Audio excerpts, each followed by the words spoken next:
É uma situação muito complicada. Você que está chegando aqui agora pelo YouTube, ou é a primeira vez que você está participando ou assistindo os nossos vídeos no canal do YouTube, você é bem-vindo. Nós somos uma igreja evangélica, amamos ao Senhor Jesus e ao seu Espírito Santo e a Deus Pai. E nós nos reunimos aqui periodicamente. Temos reunião todos os domingos às 18 horas. E também às terças-feiras nós temos a Escola do Alicerce Bíblico, onde nós estudamos a Palavra do Senhor, mais precisamente assuntos um pouco mais básicos. E quinzenalmente, às quintas-feiras, nós temos o estudo da doutrina bíblica, que aí já é um estudo mais aprofundado. Então você é bem-vindo a estar conosco. Nós temos redes sociais também, Igreja de Interlagos, e temos um site que é o www.igrejadeinterlagos.com.br. E aí lá você tem os nossos vídeos, você tem também os nossos horários. Fique à vontade. Então vamos lá. A palavra de hoje é: dizem os sinais. E como eu estava dizendo um pouquinho antes da gravação, eu estava dizendo o seguinte, que eu ouvi essa semana umas notícias estarrecedoras, muitas notícias incrivelmente difíceis de assistir. Por exemplo, essa retomada do Talibã no Afeganistão, uma coisa que assusta um pouco. Justamente porque a gente viu lá muitas pessoas tentando fugir desse regime, com medo. Eu vi mulheres acorrentadas ao pescoço. Tive notícias de cristãos que foram assassinados, mortos, né? E um dos líderes lá do Talibã, que está agora governando o Afeganistão, ele disse assim, que eles vão implantar no mundo inteiro o regime da Sharia. Ou seja, eles têm uma tendência, uma intenção de conquistar o mundo. Ele falou isso, palavras do sujeito lá, que eu não sei o nome do cara. Bom, provavelmente vai ter que passar muito tempo, eles vão ter que crescer muito, se armar muito, né, para poder chegar a esse ponto. Mas o que isso revela? Revela que não importa os meios, o importante é chegar nesse objetivo. O importante é chegar nesse objetivo. E o domínio de um país é uma coisa muito importante. Tem muito dinheiro envolvido, né? E o Talibã é notoriamente um regime terrorista, né? Muito terrorista, né? E isso é muito triste. Eu confesso a vocês que me preocupa bastante isso aí. Hélio, Pode falar. deixa eu só acrescentar, na Europa houve um êxodo, né, uma imigração muito grande de pessoas que professam a religião islâmica, né, e eles têm por norma ter vários filhos, né, 5, 6, 8 filhos, e o europeu, a taxa de natalidade é muitíssimo baixa, é menor que 1. Então, eles estão conquistando a Europa já está totalmente islamizada por aumento populacional dos islâmicos lá, né? Então, esse também é um dos objetivos. Eles vão se infiltrando devagar e quando os países estão preocupados em diminuir a natalidade, eles estão preocupados em ter vários filhos, né? Então, também, essa é uma maneira deles irem conquistando, já conquistaram a Europa, né? Exatamente. Tanto é que tem bairros em Londres onde a polícia inglesa não entra. Não entra porque é como se fosse um Estado islâmico. E o que impera lá é a lei da Sharia. Muito bem. Queria que você abrisse em Mateus 25, do verso 1 ao 13. Vamos ler esse texto. Mateus 25, do verso 1 ao 13. Provavelmente vocês já conhecem bem esse texto, né? É um texto por demais conhecido, mas eu queria fazer uma análise e uma avaliação de algumas nuances que este texto tem. Então, ele fala assim. Então, peraí. É isso aí. Então, o reino dos céus será semelhante a 10 virgens que, tomando as suas lâmpadas, foram ao encontro do esposo. E 5 delas eram prudentes, e as outras 5 eram loucas. Na realidade, no texto bíblico, essa palavra louca aí não é louca no sentido de esquizofrenia ou qualquer coisa assim, mas loucas no sentido de displicente. Eram displicentes. Eu vi o termo grego aí para esse louco aí. Tá? As loucas, tomando as suas lâmpadas, não levaram azeite consigo. As prudentes levaram azeite em suas vasilhas, com as suas lâmpadas. E tardando o esposo, tosquenejaram todas e adormeceram. Mas à meia-noite ouviu-se um clamor. Aí vem o esposo, saí-lhe ao encontro. Então todas aquelas virgens se levantaram e prepararam suas lâmpadas. E as loucas disseram às prudentes: dai-nos do vosso azeite, porque as nossas lâmpadas se apagaram. Mas as prudentes responderam, dizendo: não seja o caso que nos falte a nós e a vós. Ide antes aos que vendem e comprai-o para vós. E tendo elas ido comprá-lo, chegou o esposo, e as que estavam preparadas entraram com ele para as bordas e fechou-se a porta. Depois chegaram também as outras virgens, dizendo: Senhor, Senhor, abre-nos. Ele, porém, respondendo, disse: em verdade vos digo que não vos conheço. E o último aqui, que é um versículo bem interessante. Vigiai, pois, porque não sabeis o dia e nem a hora em que o Filho do Homem há de vir. Nossa, esse versículo é tremendo, né? É tremendo. Então, eu quero fazer uma avaliação sobre esse texto antes de nós passarmos aqui para algumas outras considerações. Tá? Há, nesse texto aí, uma clara advertência, né, que nos é dada por Jesus quanto ao dia que ele retornará. Então, Jesus vai voltar. E eu sempre digo o seguinte: Jesus, ele nunca disse uma mentira. Jesus não é conivente com a mentira. Quem é conivente com a mentira é o diabo. Né? Nós vimos a semana passada que o diabo é o pai da mentira. Né? E Jesus não mente. Jesus nos conta sempre a verdade. E ele disse: eu vou voltar, mas ninguém sabe o dia e a hora que eu vou voltar. Tá certo?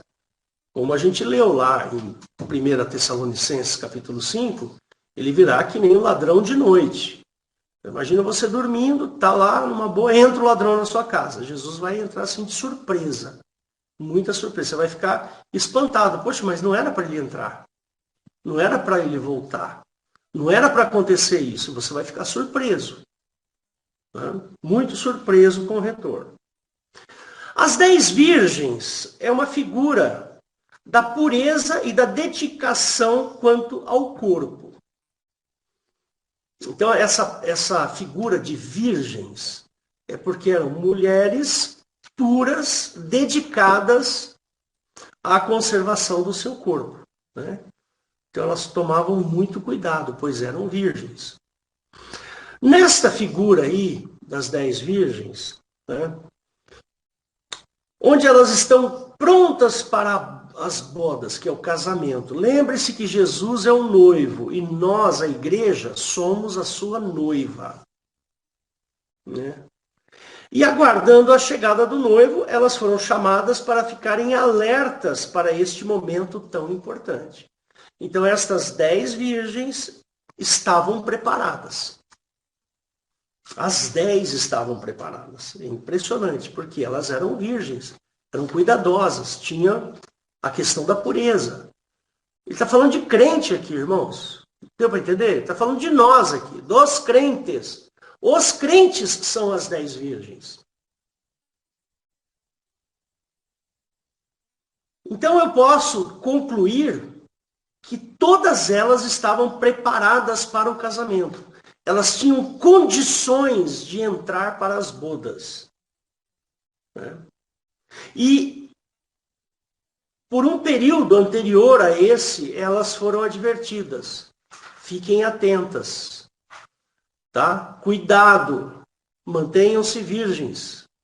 Mantenham-se preparadas, puras. As virgens loucas, embora fossem tresloucadas ou displicentes, no sentido, né, loucas no sentido de displicentes, embora puras, não deixaram de, mas deixaram de observar alguns detalhes sobre a condição para o encontro do noivo. Vejam, elas eram puras, cuidadosas com o corpo, ou seja, eram crentes, mantinham sua condição de crente, porém esqueceram de observar alguns detalhes, e estes alguns detalhes foi o suficiente para que elas não casassem, não entrassem nas bodas. A condição para que as virgens encontrassem o esposo era estarem com as lâmpadas cheias de azeite. Essa era a condição sine qua non.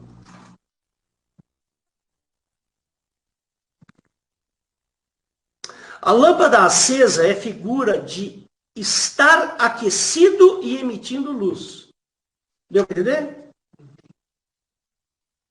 Estar aquecido significa motivado.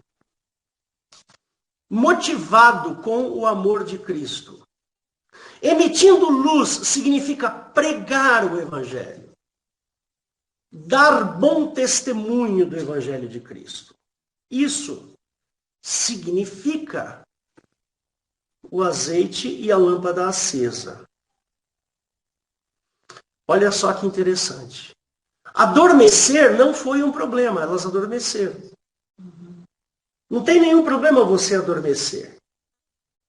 Falta a gente entender o que é adormecer aqui. Mas elas adormeceram. Adormecer não é um fato importante, mas estar com a lâmpada vazia é condição para não encontrar o noivo. Eu escrevi errado aqui, viu, Eliette? Você estar com a lâmpada vazia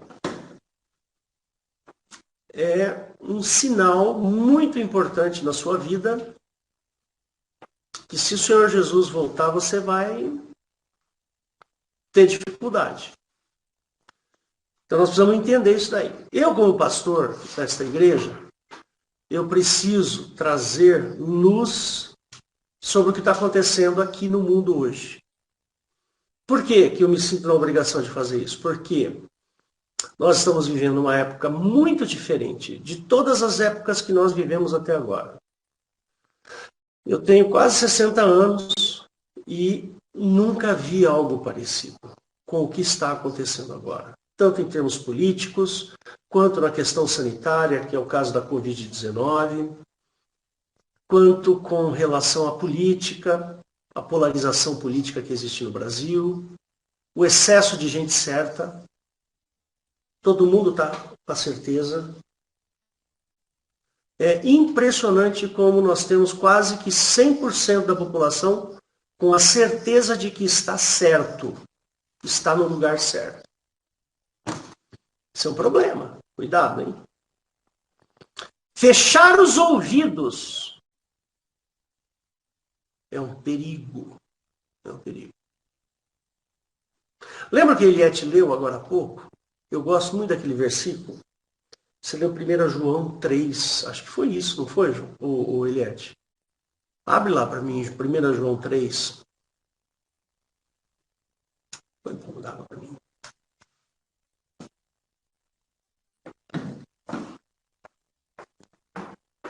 Abre lá para mim, Eliette, no 1 João capítulo 3. Aí você vai ver uma coisa interessante, muito interessante. E eu vou falar uma coisa aqui que pode parecer muito estranho, mas é uma verdade que a gente precisa tomar muito cuidado.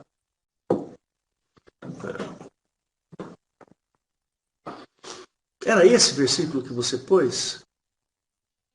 Deixa eu ter certeza aqui, Eliette. Ou é 1 João 4, é isso aí. É isso aí, 4. Eu falei 3, não é 4.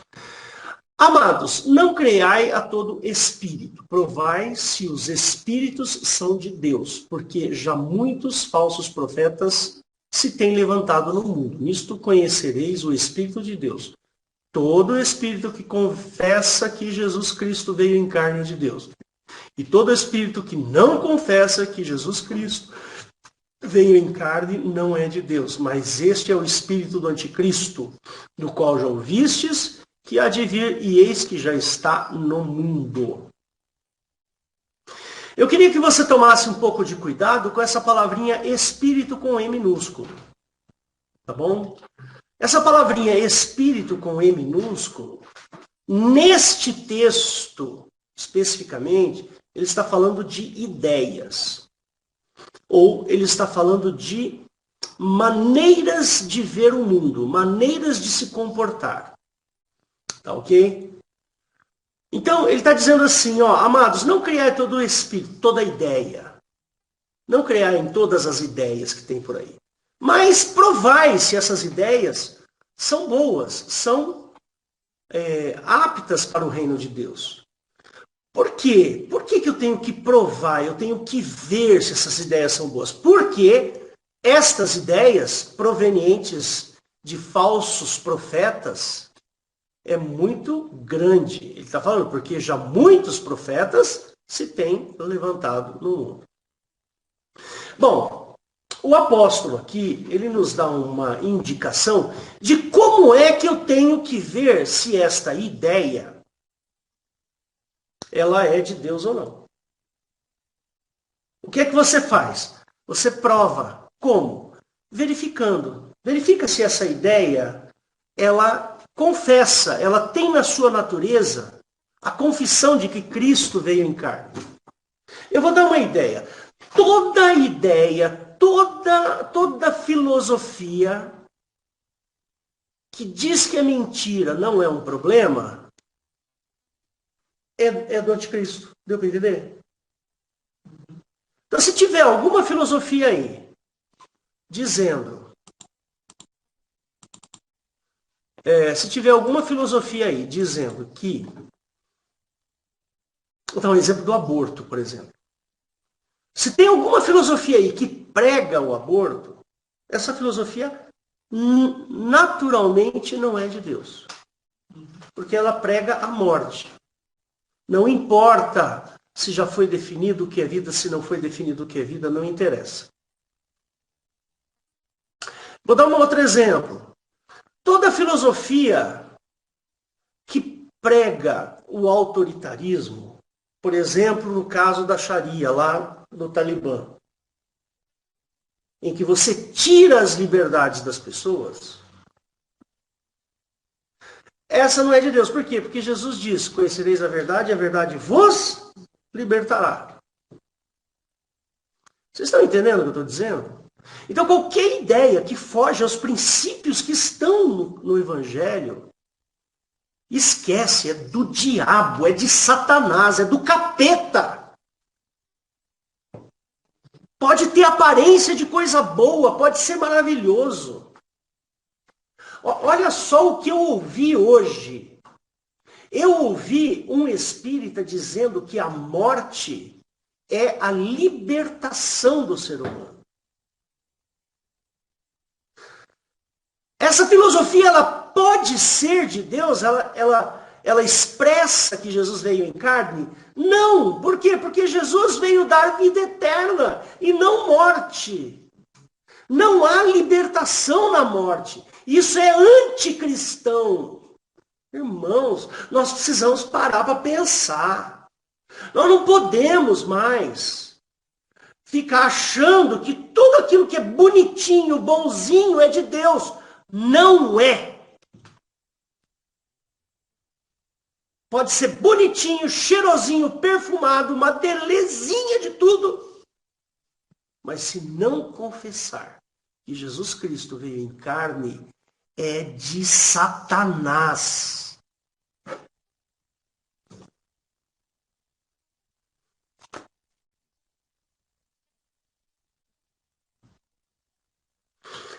Muito bem, irmãos.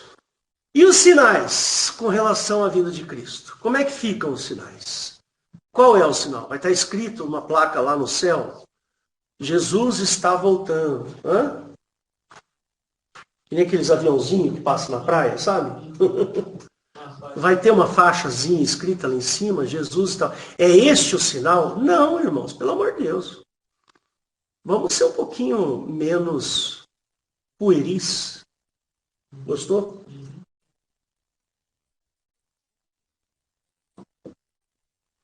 Jesus, ele nos alerta com relação a esses sinais. Jesus nos dá indicações, né?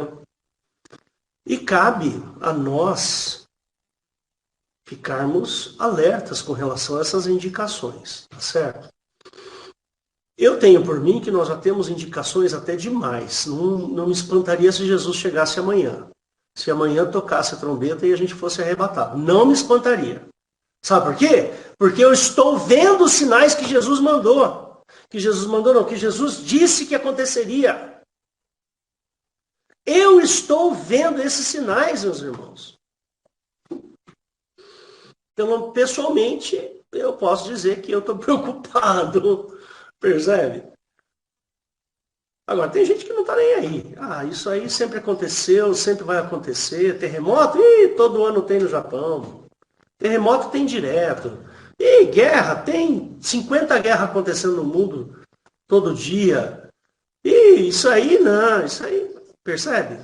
Tudo bem, é um direito seu acreditar. Agora, eu como pastor estou te avisando. O que está acontecendo são sinais de que Jesus está para retornar. Então, você presta atenção. Irmãozinho desta igreja de Interlagos, prepare-se, porque o Senhor Jesus está para voltar. E eu estou dizendo que eu não me espantaria se amanhã de manhã ele estivesse aqui na porta. Não me espantaria. E eu vou falar para vocês. Abra, Eliette, em Mateus 6,8, por favor. Vamos falar do princípios das dores. Vamos ler esse versículo aí. 24, de 6 a 8. Anota, viu, meu irmão? Pega o seu caderninho e toma nota do que eu vou te falar. Porque a coisa vai ser feia. Diz assim: e ouvireis de guerras e de rumores de guerras. Olhai, não vos assusteis, porque é mistério que isso tudo aconteça. Mas ainda não é o fim. Você sabe o que significa a palavra mistério? Não é mister, não, de senhor em inglês, tá? Mistério é necessário, tá? É necessário que isso aconteça. Ou é fatal que isso aconteça. É mistério que isso aconteça. Porquanto se levantará nação contra nação, tipo assim, China e Estados Unidos, né? União Soviética, Índia contra Afeganistão, reino contra reino. E haverá fomes e pestes. Pestes? Poderia ler Covid-19 aí? Hã? Poderia, né? E terremotos em vários lugares. Mas todas estas coisas são somente apenas o princípio das dores. De 2015 até agora, a gente poderia enumerar assim, uns 100 números aí de eventos catastróficos que aconteceu no mundo, tá? Muita coisa mesmo.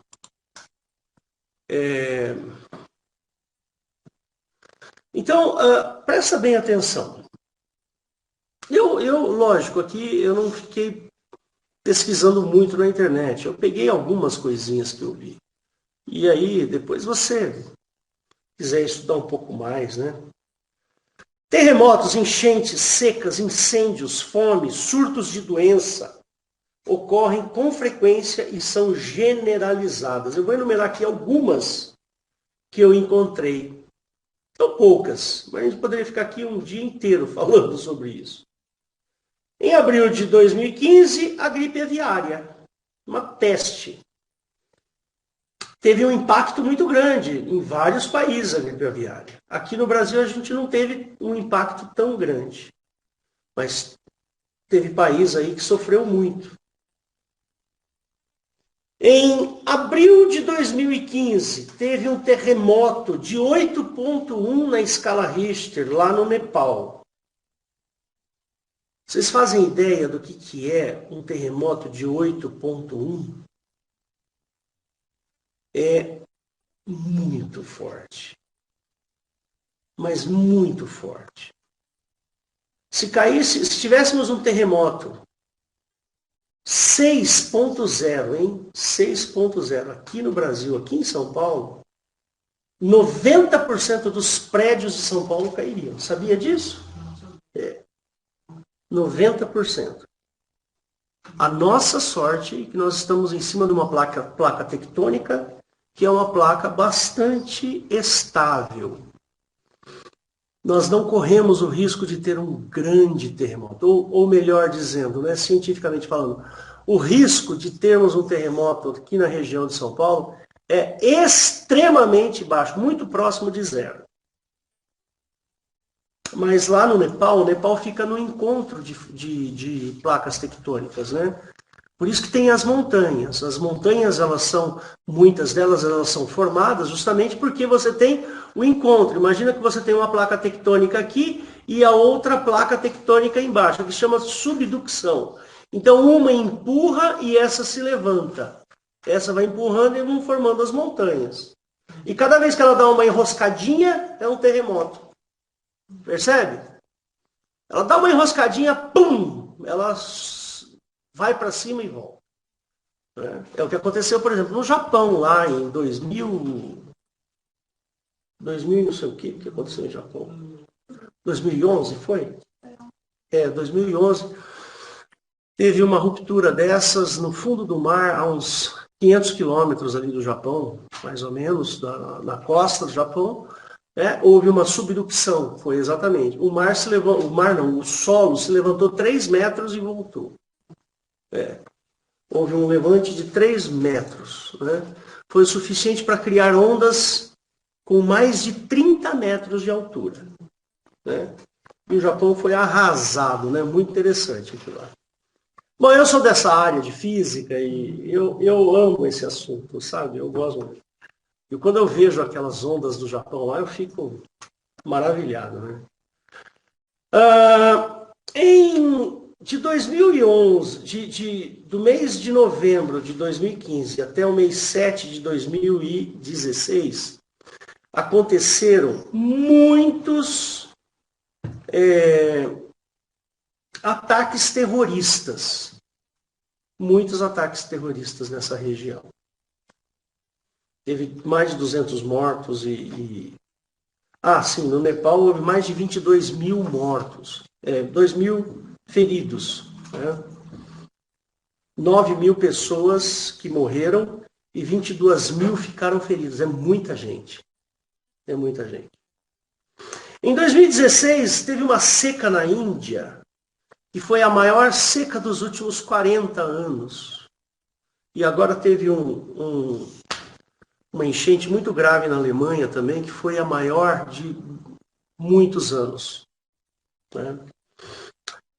Entre os dias 4 e 6 do mês de fevereiro de 2017, teve uma nevasca muito intensa entre o Afeganistão e o Paquistão, matando mais de 100 e ferindo e afetando 2.600 famílias, num total de 15.700 pessoas. É muita gente.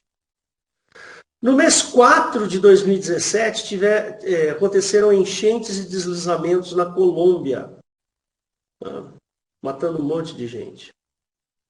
Mais recente, nós temos essa Covid-19. E essa Covid-19, ela alterou o nosso padrão de convívio, que é muito maior do que um terremoto. Nosso padrão de convívio, nosso jeito de conviver com as pessoas mudou. Vendeu-se tanto medo nessa pandemia, mas tanto medo que as pessoas têm medo de uma chegar perto da outra. Né? É complicado, né? Complicado. Imagina, eu sou coordenador lá da escola, né? Numa escola do estado. Aí um dia chegou uma professora, Hélio, que saudade, você veio me dar um abraço. Sabe o que eu tive que fazer? Eu virei a cabeça para baixo e abracei a pessoa com a cabeça para baixo. Ela veio, eu não queria abraçar a pessoa, mas ela veio me abraçar. Eu até contei para a Rosana. Eu botei a cabeça para baixo. Olha que coisa chata. Né? É muito desagradável isso, né? Eu estou lá no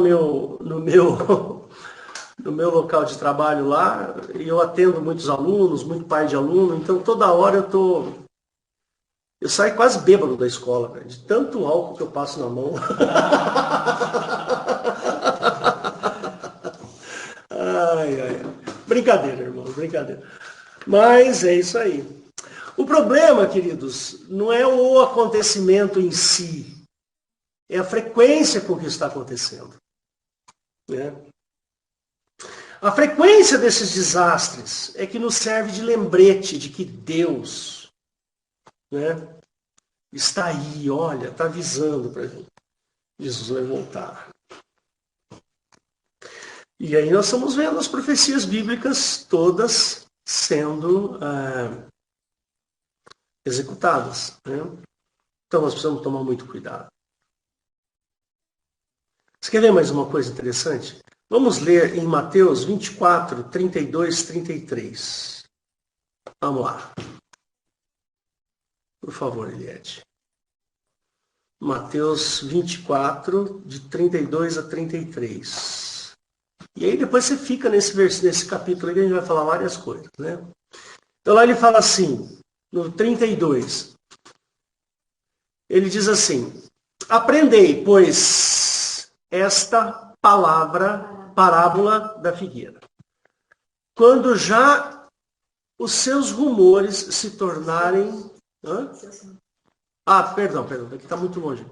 Quando já os seus ramos se tornarem tenros e brotam folhas, sabei que está próximo o verão. É um sinal, né? A gente sabe que começa a aparecer muito pernilongo, não é? Começa a aparecer muita barata. É porque o verão está chegando, não é assim? Igualmente, quando virdes todas estas coisas, sabei que ele está próximo às portas. Em verdade, vos digo que não passará esta geração sem que todas estas coisas aconteçam. O céu e a terra passarão, mas as minhas palavras não hão de passar. A parábola da figueira. O que é a parábola da figueira? Figueira é figura de Israel. Né? E aí ele está falando também quando os seus ramos se tornam tenros. Isso aí, dizem alguns estudiosos, que ele está falando aí da restauração de Israel. Né? Muitos teólogos e teóricos dizem que esta frase que a Eliette pintou aí está falando justamente da restauração de Israel. Israel foi restaurado há mais de 70 anos, lá em 1948, 49, alguma coisa assim. Né? Então tem 42 anos, talvez, né, que Israel foi restaurado. 70 anos, desculpa. Né? Está claro que esta profecia sobre o retorno do Senhor, Jesus, também foi cumprida. Então temos aí uma profecia cumprida. Nós estamos vendo os sinais. Né? Verso 14, Eliette, vai lá, por favor. Olha que interessante que está escrito no verso 14. E este evangelho do reino será pregado em todo o mundo, em testemunho a todas as nações, então virá o fim. Epa! Isso é um problema. Olha só como o evangelho está sendo pregado pela televisão, Pelo rádio e mais agora pela internet. Olha, uma pessoa que esteja vivendo lá no Círculo Polar Ártico e ele tiver internet, ele consegue ouvir uma pregação de Jesus. Se ele tiver curiosidade, ele vai sentar lá e vai ouvir. Em qual língua? Em qualquer língua. Hoje existem tradutores simultâneos. Coisa que a gente via em ficção científica antigamente. Né? Os tradutores simultâneos. E agora já estamos chegando nela. Irmãos, o evangelho está sendo pregado no mundo inteiro.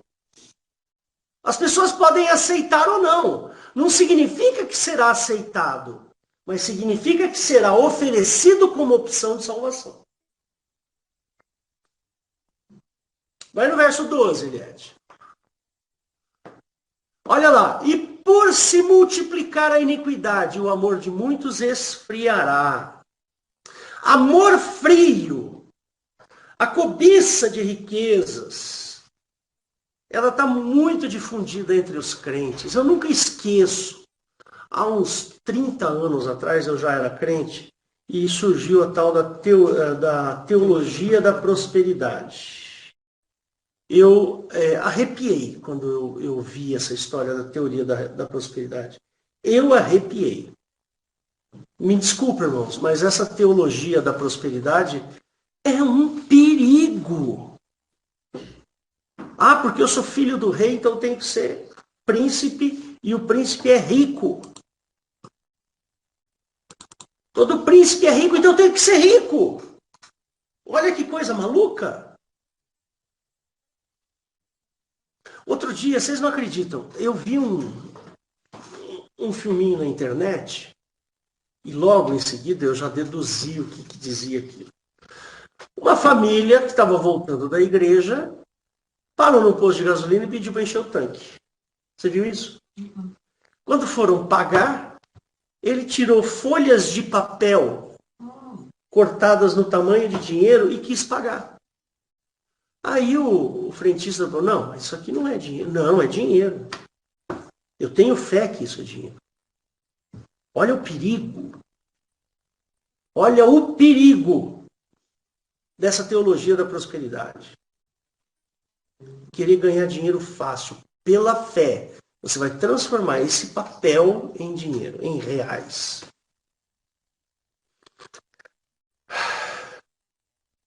Amor frio.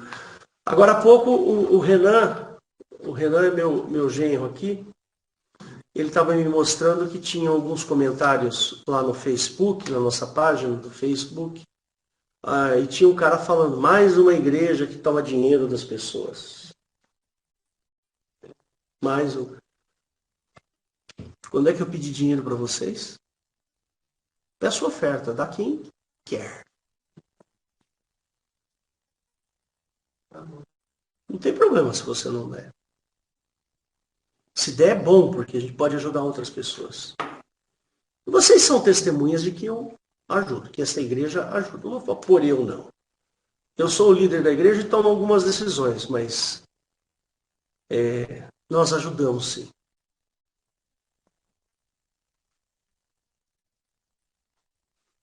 Mas a Bíblia diz assim, né? Não saiba a sua esquerda o que faz a sua direita. Não é? Isso é maravilhoso, né? O amor frio, a cobiça de riquezas está amplamente difundida entre os crentes. Alguns vendem todo tipo de bens em suas igrejas. Alguns entram no mundo dos negócios. Alguns têm fábrica e se ocupam fazendo dinheiro. Não pensam em trabalhar para o Senhor e vivem enredados e emaranhamentos mundanos. É o tal do evangelho antropocêntrico, aonde o ser humano é o centro da vontade de Deus.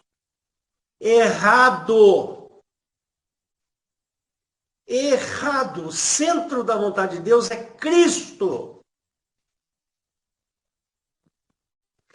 O Senhor Jesus nos amou e deu a sua vida por nós, mas o centro da vontade de Deus é Cristo, não é o homem. Não, não mesmo. Se algum dia você entrar numa igreja e essa igreja colocar o homem como centro, corre de lá. Mas corre mesmo. Porque o objetivo da igreja é a exaltação de Cristo. É o louvor e honra a Cristo.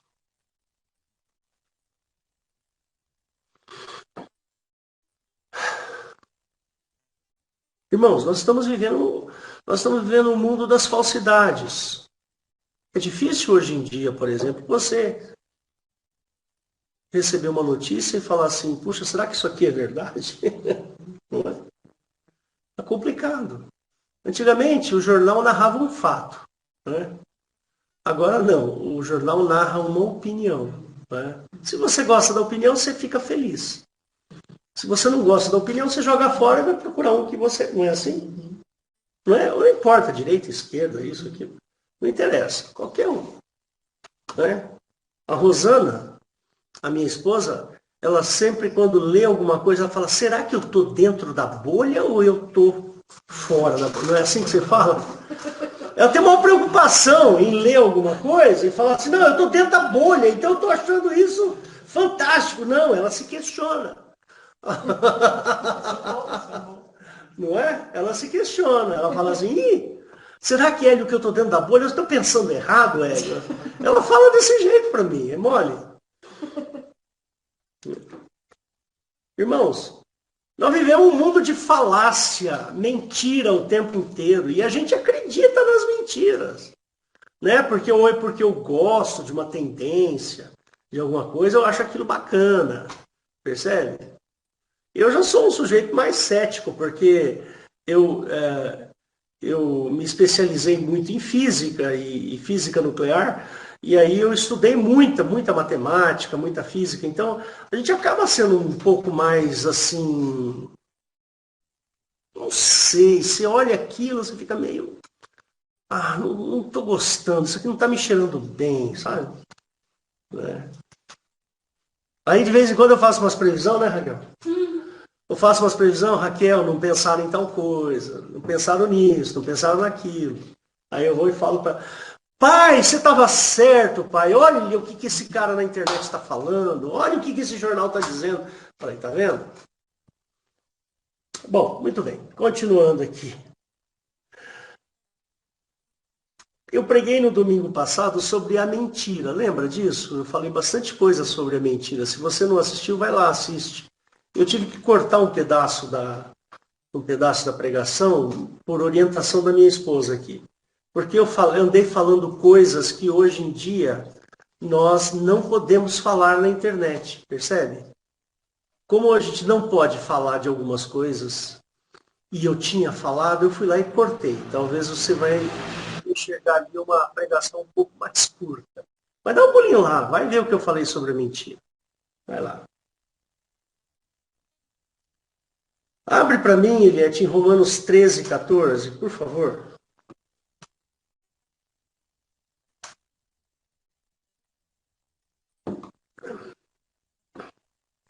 Ele fala assim, mas revestivos do Senhor Jesus Cristo e não tenhais cuidado da carne em suas concupiscências. Esse é um versículo bem curto, mas ele usa esse verbo aí, ó, revestivos, né? Revestivos do Senhor Jesus Cristo. É lógico que isso é uma metáfora. É uma metáfora. Não dá para você pegar a pele de Cristo e botar em cima da sua. Não é? É bobinho quem acha isso. Mas a gente tem que olhar como a ideia de Cristo, a obra de Cristo, as maneiras de Cristo, aquilo que Jesus pensava, o que ele sentia, e que nós temos notícia por causa da sua palavra, nós temos que olhar isso como se fosse uma roupagem para a gente. Nós temos que, vamos dizer assim, imitar, até mesmo fazer uma imitação de Cristo. Poxa vida, como é que Jesus pensava sobre determinada coisa? Será que Jesus seria conivente com o aborto? Pensa assim, por exemplo. Vamos lá. Lá na Argentina parece que foi aprovado o aborto. Né? Foi lá aprovado o aborto. Aí eu pergunto, será que Jesus aprovaria o aborto? Será? Outro dia eu vi um pastor evangélico aí. Tio do evangelho. Para mim aquilo não é evangélico, coisa nenhuma. Um sujeito aí que tem uma igreja gigantesca, pôs até um nome lá de, acho que é Templo de Salomão, alguma coisa assim, não tenho certeza. Ele disse, eu vi isso, irmãos, e eu fiquei... Olha, eu confesso para vocês que deu dor de barriga de ouvir aquilo, viu? Ele falou que era melhor que uma mulher pobre abortasse mesmo do que colocar uma criança para sofrer no mundo. Olha quanta bondade exala num pensamento desse. Isso é cristão, irmãos? É assim que o Senhor Jesus nos ensina? É tenebroso isso. Tenebroso. Como é que pode alguém concordar com isso?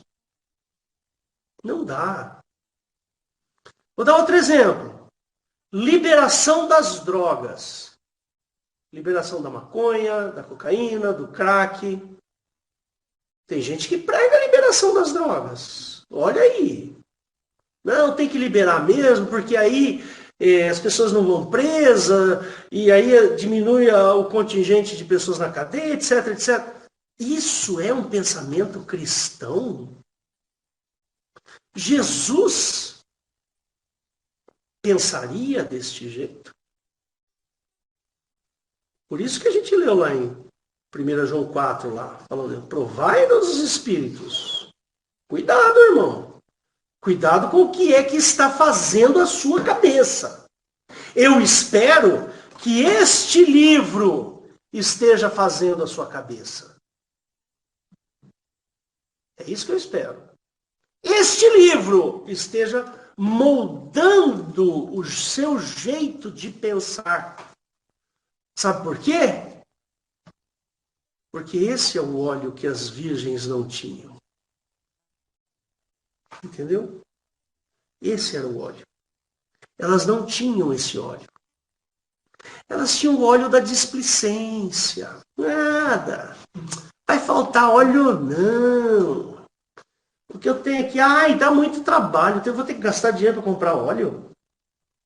Não, dá muito trabalho. Eu estou tão ocupado agora, depois eu faço isso. Depois eu vou lá e pego mais óleo. Né? Irmãos, eu não consigo imaginar um crente em Jesus que optou pelo cristianismo em sua vida concordar com isso. Eu não consigo concordar com a liberação das drogas, concordar com o aborto, concordar com o amor livre, concordar com o homossexualismo. Não consigo. Eu não consigo. Jesus concordaria? Eu não estou falando aqui que eu sou contra. Não, não é isso. Estou dizendo da prática. Amamos a todos. O Senhor Jesus ama todos. Todas as pessoas de todos os credos, de todas as tendências políticas, todas as tendências sexuais. O Senhor Jesus ama a todos e nós devemos amá-las também. Mas se alguém tiver aí com essa ideia de que o homossexualismo é uma forma de amor e que pode entrar para dentro da igreja, eu me recuso a acreditar que você seja crente. Eu me recuso. Uma vez, olha, irmão, eu vou falar uma coisa aqui que talvez é difícil de engolir isso que eu vou falar para vocês. Mas é uma coisa de se pensar, não que eu concorde.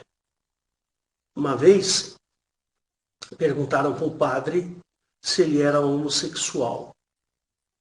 Ele falou, sou homossexual, sim, mas eu não pratico homossexualismo.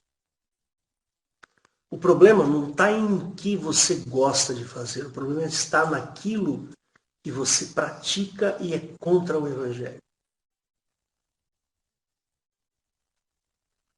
Não existe esse negócio de cura gay, de não sei o quê. Não, não. A igreja tem que aceitar todos. Todos que entrarem na igreja têm que aceitar. Mas a prática do pecado, essa é inaceitável. Estou errado? Amém. Amém? Obrigado.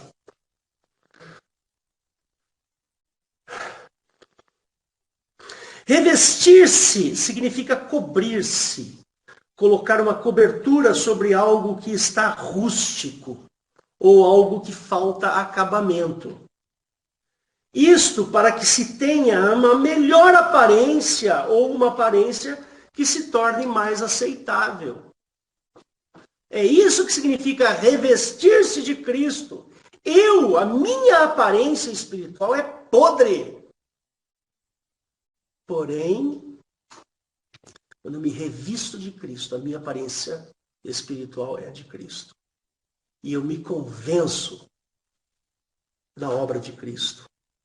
E eu assumo, eu internalizo a obra de Cristo. Ainda que minha carne tenha tendência ao homossexualismo, ainda que minha carne tenha tendência às drogas, ainda que minha carne tenha tendência à prostituição, ainda que minha carne tenha tendência a isso ou aquilo, mas quando eu internalizo a Cristo dentro de mim, eu desprezo a minha carne. Como dizia Paulo, né? Eu subjugo a minha carne. Tá certo? E quando a gente começa a internalizar a obra de Cristo, a gente naturalmente muda de gosto. Percebe? Naturalmente você vai começar a gostar de outras coisas que antes você gostava. Você talvez não gostasse. Então o sujeito, sei lá, ele gosta de fumar, por exemplo. Aí ele internaliza aquilo e ele começa a achar assim, não, eu acho que é melhor eu parar de fumar. Percebe? É melhor eu fazer outra coisa. E assim vai. Esta é uma advertência de Paulo, né? Para que tenhamos uma vida reta e de acordo com o que Cristo nos ensinou. Esse é o objetivo da obra de Cristo. Esse é o objetivo de nos revestirmos de Cristo. Paulo, quando deu esse conselho, ele levou em consideração muitos aspectos do ser humano. Muitos aspectos da vida ou muitos aspectos da conduta humana.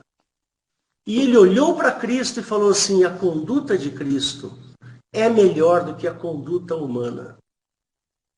Então, melhor seria se nos revestíssemos de Cristo. A nossa natureza, ela não é boa. De jeito nenhum. Nós nascemos muito ruins. Nós nascemos podres, com uma herança negativa, ruim, que se chama pecado. A tendência que nós temos ao pecado, a desobediência, a questionamentos vis. Mas quando a gente acaba conhecendo Cristo, conhecendo a verdade, a gente deseja essa mudança. A gente deseja querer mudar. Quando a gente reconhece que nós somos ruins. E Jesus dá uma opção para a gente. Ele fala assim, né? Aquele que crer, né? Tem o poder de se tornar filho. Percebe? Ora, eu só consigo me tornar filho se eu crer. E lembra de Nicodemos, lá no capítulo 3 de João, que ele fala assim, Nicodemos, você tem que nascer de novo, você tem que mudar aqui, ó, a sua cabeça.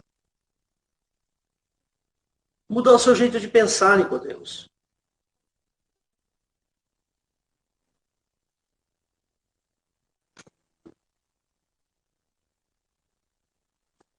Queridos, retroceder no Evangelho não é uma opção. nós precisamos avançar. O retrocesso é quando o mundo nos convence, é quando uma filosofia nos convence. Quando acontece, por exemplo, de entrar uma ideia anticristã na nossa cabeça. Ou quando a gente começar a questionar assim do tipo, mas isso aqui era para aquela época. Isso aqui era para aquele momento. Hoje as coisas são diferentes. Não, mas isso aqui é o ideal. Nunca ninguém vai chegar nesse ideal. Isso é coisa do diabo. Isso é coisa de Satanás. Pensar desse jeito. Saiba disso. Quando chegamos ao conhecimento de Cristo, que Cristo é o caminho, nós devemos ter este conselho de Paulo para que nós possamos permanecer nele, permanecer em Cristo. E que a gente não venha perder o foco e retroceder. Na realidade, esse retrocesso é justamente a falta do óleo, né? Na candeia, lá, na lâmpada das 5 virgens. Lembre-se que para retroceder basta termos o nosso coração inflamado com o mundo. Inflama teu coração. Ou vocês acham que Judas, o Iscariotes, ele era, desde o começo, obra de Satanás? No começo, Judas creu em Cristo. No meio do caminho, ele perdeu o foco. E aí o dinheiro passou a ser mais importante do que o próprio Cristo.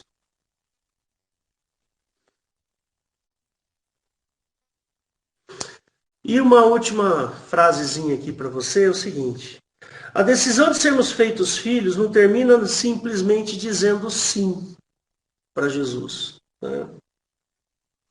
Mas a decisão de sermos feitos filhos de Deus, ela percorre todos os momentos da nossa vida. Nos momentos bons, alegres, e nos momentos ruins, de tristeza. Sabe quando você está passando uma dificuldade muito grande? Quando você está com um problema de saúde muito grande? Ou quando você está com um problema financeiro? Ou quando você está com um problema com o seu filho? Ou quando você está com um problema no seu trabalho? Não importa. A decisão de se tornar filho, ela tem que ocorrer em todos os momentos. Inclusive nos momentos difíceis. Sabe aquele momento que você bate o dedinho no sofá? Aquele momento é o momento que você tem que tomar a decisão de ser filho. Sabe aquele momento que você martela o seu dedo? É esse o momento que você tem que tomar a decisão de ser filho. Porque tomar a decisão de ser filho de Deus depois do almoço é muito fácil. Barriguinha cheia, tá tudo bem. O duro é você tomar a decisão de ser filho de Deus antes do almoço. Com a barriga vazia, cheio de raiva, porque você não comeu ainda, né? Passando fome. Esse é o momento. Aí está o conselho de Paulo. Revestivos de Cristo.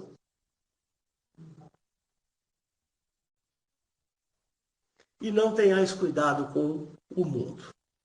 Irmãos, eu não sei se você percebeu, mas o óleo que nós precisamos tomar cuidado é a influência. Qual é a influência que este livro tem na sua vida? Qual é a influência que a sua ideologia, a sua filosofia tem influência na sua vida?